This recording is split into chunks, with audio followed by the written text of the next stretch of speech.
I'm now going to invite Juanita Guidera, who will be known to many of you, HSE Programme Manager, Staff Engagement for Quality. So we have two little pieces now. Juanita's going to talk about the resources that are in place to support World Patient Safety Day and some of the key themes and the My Health, My Voice resource. And then staying with the WHO theme, there's going to be, I think we're dropping a trailer or a teaser for a QPS podcast on improving diagnosis for patient safety. So Juanita, take the stage and feel free if you want to sign the charter as well while you're up here. So thank you. So thank you very much, Kate. And it's a pleasure to be here on behalf of the working group. Many of you'll see behind us. Now that's not everybody, but it's a lot of the members.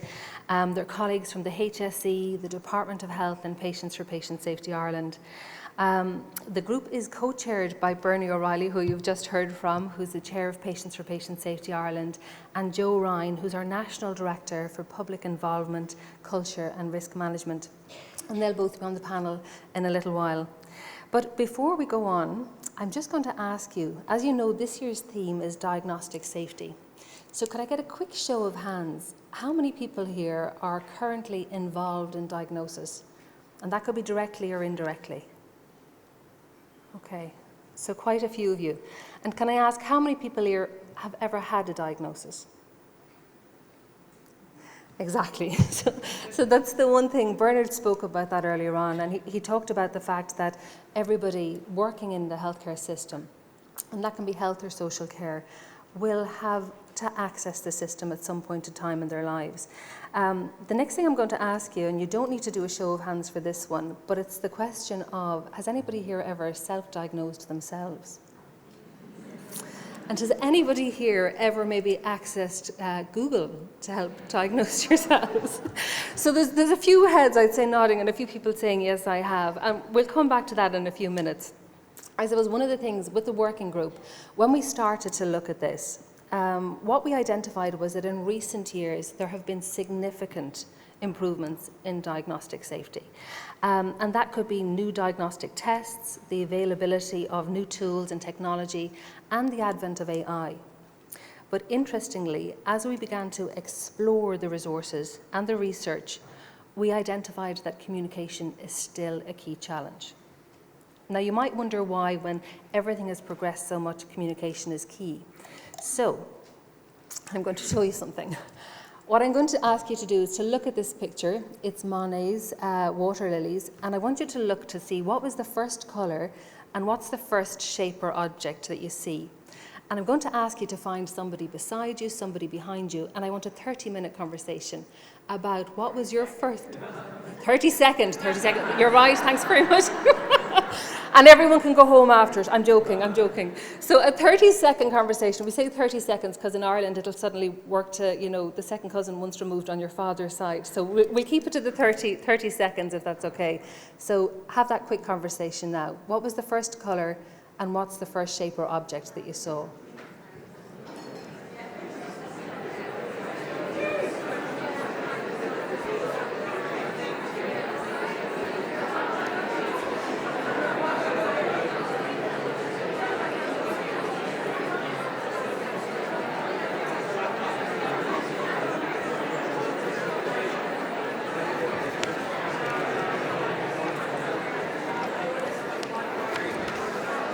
Okay,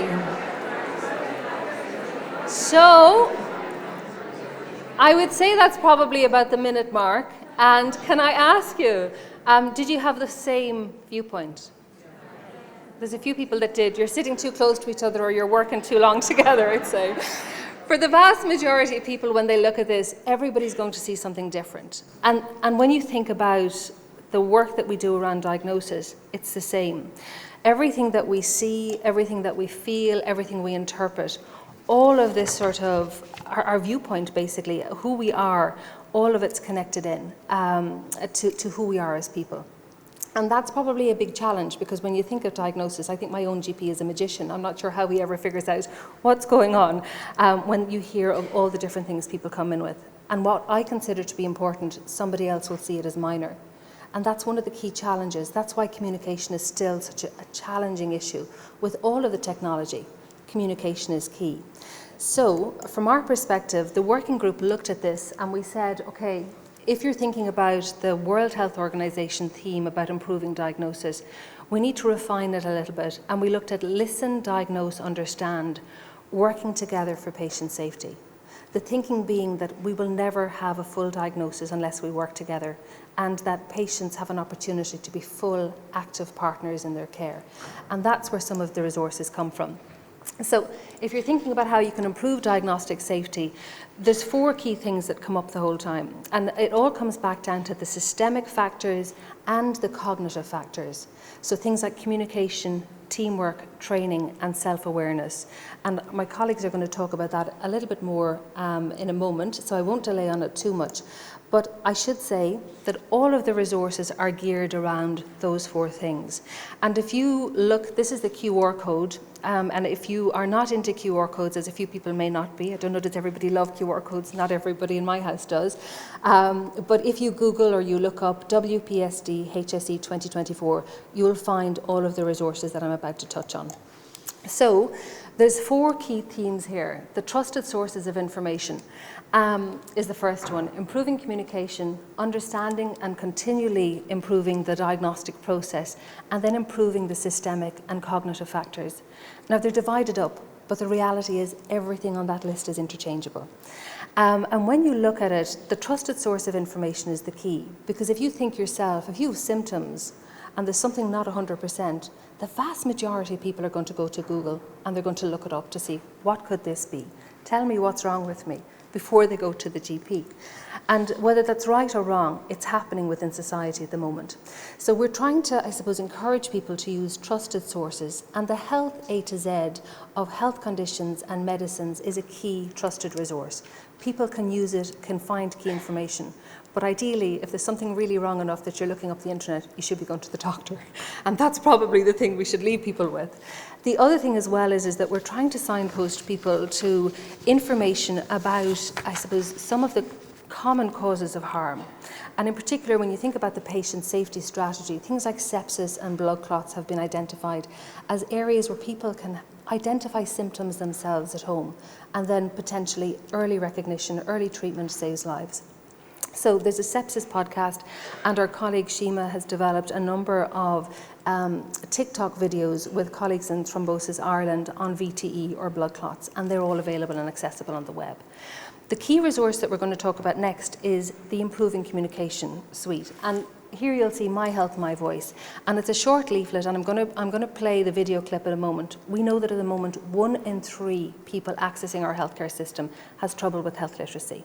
And that can be somebody that's highly educated, but on a day they're going in and there is a lot going on. They can be overwhelmed and they can have difficulty. So we've made the leaflet available in an audio format as well. And it's been checked with a consumer panel and it's been tested in the system. And there's 3 key questions that we've found really help people if they can go in and they know what their symptoms are and share them with the clinician. And then 3 questions to guide the conversation. We're not saying everybody has to use it, and that's okay if they don't, but it's for the people that might like a support. We have a number of podcasts then, so we have one with Matthew's voice and his story, and then the National Healthcare Communications Programme for people that are looking to improve their skills around communications, and there's some wonderful resources there. I'm going to, I won't go into the 3 podcasts around actually improving diagnostic safety and excellence, because my colleagues John Fitzsimons are going to talk about that in a moment. But I would say that there's a lot of expertise within the system at the moment around diagnosis. And what we wanted to do is provide a number of resources that would support those people with expertise to continue to enhance their skills. And there's 3 walk and talk improvement podcasts there. The last piece that we talked about was civility, psychological safety and teamwork. And we signposted people to a number of the QPS talk times that are available. They're older QPS talk times, but they are so fundamental. If our teamwork, if our conversations between our colleagues are not happening, if we're not looking after our own internal communication, it doesn't matter what's happening with the patient. The information won't travel, because the importance of communication and diagnosis is not only with the patient, it's also with our colleagues. So I would also say that we'll have a Patient Safety Together supplement, thanks again to our colleague Dr. John Fitzsimons on that, and also our colleague Gethin White in the library, who's collated a list of key research papers. There's a short video clip that we're just going to play. Useful questions to ask. Introduction. When using health and social care services, we encourage you to ask questions and be involved in your own care plan. You can bring a trusted person with you who can listen and help. Ask questions, share any symptoms you have, listen to your healthcare provider's advice, repeat back what you understand, ask for help if you do not understand. It can be useful to write down your questions before your appointment. We list 3 below. Ask, what do I need to know now? Be active in my healthcare. This can help me be more prepared and involved. Ask my healthcare provider what I need to know about my health and care. Ask, what do I need to do next and why? Discuss, what do I need to do next and why? This can help me understand what is happening with my healthcare and why. Make a healthcare plan based on options and what matters to me. Appreciate how my plan will help my overall health. Ask, what can I expect? Ask what to expect. This can help me understand what happens next, be aware of how my health issues may affect each other and my well-being. Follow my healthcare plan. Your notes. In the notes section, write down, what do I need to know now? What do I need to do next and why? What can I expect? Who should I contact if I have any further questions? Get reliable resources. Always use a trusted and up-to-date source of health information, such as the HSE Health A to Z of health conditions and medicines. You can access these sources by using the QR codes or website addresses below, or searching online for the HSE Health A to Z or My Medicines list. Get involved as a patient partner. You can make a positive difference to health and social care services. You can do this by getting involved in the design, delivery and evaluation. Ask your healthcare provider how you can get involved locally, or find out more by scanning the QR codes. You can also visit www.patientsforpatientsafety.ie or www.hse.ie/National Patient Forum. This video was developed by the HSE in collaboration with Patients for Patient Safety Ireland and the Department of Health for World Patient Safety Day. So that's a short video clip, and what we'd say, as I said, there's a shorter version of that that's available. There's been a lot of talk today about television screens and waiting rooms, so if anybody is interested in showing that in their waiting room or some of the VTE clips, they're accessible on a share file on the website with that QR code that's showing on the screen at the moment. We're almost at the end of this section, but just in terms of your takeaways and what you can do, we try to ask you to encourage people to become active partners in the diagnostic process and in their decision making. Be self-aware yourself, reflect on how you communicate, and ask not so much, am I biased, but what are my biases, because I think all of us have biases because of who we are. Continue to enhance your existing skills. Ask, how can you improve accurate and timely diagnosis? So if the processes aren't working at the moment between teams or within your own team, there's a lot of QPS resources that are there. The QPS toolkit and handbook are there to support you to help improve those processes, and encourage people to use the My Health, My Voice. I'm going to leave you with this slide. So finally, we started the presentation at the very, very beginning with a few photographs from our working group. And we'd just like to say a huge thank you to them because they were phenomenal over the last few weeks. But one of the things that really came up was their passion for both patient partners and healthcare professionals, the passion that they have for improving diagnostic safety for the communities that they live in, for their families, their friends, their neighbours. And we know that the World Health Organization has said that nearly every single adult will experience at least one diagnostic error in their lifetime. So the work is complex and it's not always easy. So we wanted to end our presentation with a few photographs of their members and their family and friends. And we'd like to invite you to think about the people in your life that inspire and motivate you to continue to improve healthcare. And on those days when it's not so easy, to remember the impact of your work and the impact of the conversations you have. So thank you.